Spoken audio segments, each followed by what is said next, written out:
Hi hello viewers, నేను మీ MSR. ఈరోజు ప్రధాన పత్రికల్లోని ప్రధాన అంశాలు మీకోసం. తెలంగాణలో విద్యాభివృద్ధికి అండగా నిలవండి. కేంద్ర ఆర్థిక శాఖ మంత్రి నిర్మలా సీతారామన్కు సీఎం రేవంత్ రెడ్డి వినతి. యంగ్ ఇండియా స్కూళ్లు, ఇతర విద్యా సంస్థల అభివృద్ధికి రూపాయలు 30,000 కోట్ల వ్యయం. అభివృద్ధికి కొత్త దారులు. Future city Amaravati Bandar, greenfield express వేకు అనుమతి ఇవ్వండి. రీజనల్ రింగ్ రోడ్ ఉత్తర భాగం పనులకు కూడా శ్రీశైలం మార్గంలో ఎలివేటెడ్ కారిడార్ ఏర్పాటు చేయాలి. కేంద్ర మంత్రి నితిన్ గడ్కరీకి సీఎం రేవంత్ రెడ్డి వినతులు. కేంద్ర ఆర్థిక మంత్రి నిర్మలా సీతారామన్తో కూడా సమావేశం. ఈ ఫార్ములా కేసులో కీలక పరిణామం. సిఎస్ చేతికి ఏసీబీ నివేదిక. గవర్నర్ అనుమతి రాగానే ఛార్జ్ షీట్.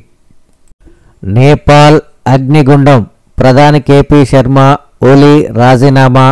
అదే దారిలో అధ్యక్షుడు పౌడెల్, పలువురు మంత్రులు వెంటనే దిగిపోమ్మని ఆర్మీ చీఫ్ అశోక్ రాజ్ సిగ్దేల్ సలహాతోనే ప్రధానితో సహా మంత్రుల రాజీనామాలు.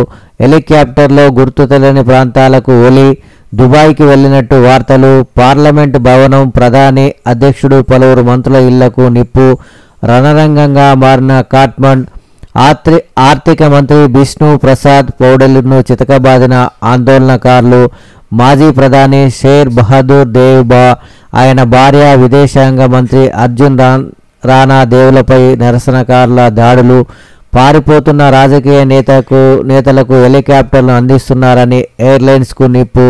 తాత్కాలిక ప్రధానిగా కాట్మండ్ మేయర్ బాలేందర్ షాను నియమించాలని నినాదాలు. ప్రజల జీవన ప్రమాణాలు పెంచడమే ప్రజా ప్రభుత్వ లక్ష్యం. రాష్ట్రంలోనే మోడల్ నియోజకవర్గంగా మధిర. ఎర్రుపాలెం మండలంలోని మారుమూల గ్రామం వినియుద్దమ్మ చెరువును పరిశీలించడానికి కార్లు పోవుటకు రోడ్డు బాగోలేనందున ట్రాక్టర్లో నిలబడి ప్రయాణించి వెళ్లి చెరువును పరిశీలించిన డిప్యూటీ సీఎం బట్టి, జిల్లా కలెక్టర్ దుర్శెట్టి. ఎర్రుపాలెం మండలంలో పలు అభివృద్ధి నిర్మాణ పనులకు శంకుస్థాపన కార్యక్రమాల్లో డిప్యూటీ సీఎం బట్టి విక్రమార్క.